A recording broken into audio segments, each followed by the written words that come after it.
రిషబ్ పంత్ జననం 1997 అక్టోబర్ 4 భారతదేశానికి చెందిన అంతర్జాతీయ క్రికెట్ క్రీడాకారుడు. ఆయన 2002లో దక్షిణాఫ్రికాతో స్వదేశంలో జరిగిన సిరీస్కు భారత జట్టు కెప్టెన్గా నియమితుడయ్యాడు. Rishabh Pant wicket keeper cum బ్యాటర్గా మంచి గుర్తింపునందుకున్నాడు. ఆయన Indian Premier League, Delhi Capitals జట్టుకు ప్రాతినిధ్యం వహించాడు. రిషబ్ పంత్ డిసెంబర్ 2021లో తన స్వరాష్ట్రం ఉత్తరాఖండ్కు బ్రాండ్ అంబాసిడర్గా నియమితుడయ్యాడు.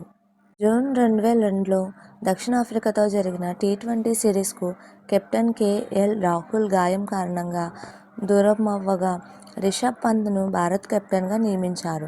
రిషబ్ పంత్ ఉత్తరాఖండ్లోని రూర్కీలో రాజేంద్ర పంచ్, సరోజ్ పంత్ దంపతులకు జన్మించాడు. 12 సంవత్సరాల వయసులో రిషబ్ పంత్ తన తల్లితో కలిసి వారాంతంలో సోనెట్ క్రికెట్ అకాడమీలో తారక్ సిన్హా దగ్గర శిక్షణ కోసం ఢిల్లీకి వెళ్లేవాడు. అక్కడ వసతి లేకపోవడంతో మోతీబాగ్లోని గురుద్వారాలో బస చేసేవారు.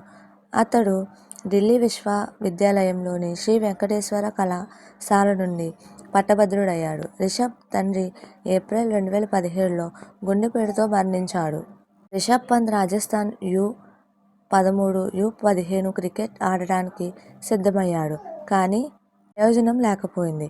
మెరుగైన బ్యాట్స్మన్గా రాణించాలని తన బ్యాటింగ్ టెక్నిక్ను సరిదిద్దుకున్నాడు. అతను ఆడిన అస్సాంతో ఢిల్లీ తరపున U19 క్రికెట్ ఆటతో తన కెరీర్ మలుపు తిరిగింది. రిషబ్ పంత్ తన మొదటి ఇన్నింగ్స్లో 35 పరుగులతో అత్యధిక స్కోరు సాధించాడు. రెండవ ఇన్నింగ్స్లో 150 పరుగులు చేశాడు.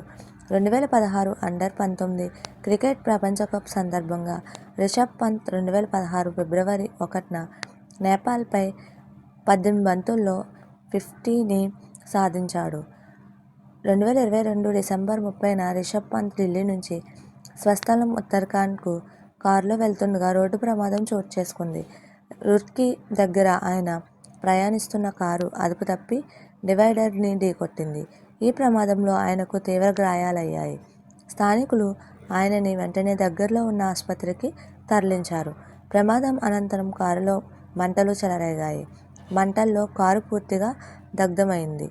ముంబైలోని ఆసుపత్రిలో చికిత్స పొందుతున్న రిషబ్ పంత్ క్రమంగా గాయాల పాల నుంచి కోలుకుంటున్నాడు. ఈ మేరకు ఆయన 2023 ఫిబ్రవరి 8న సోషల్ మీడియా వేదికగా ఒక ఫోటో షేర్ చేశాడు. మీకు మా వీడియోస్ కనుక నచ్చినట్లయితే ఇలాంటి మరెన్నో విషయాలు తెలుసుకోవాలనుకుంటే డూ సబ్స్క్రైబ్ టు సమాజం ముచ్చట్లు.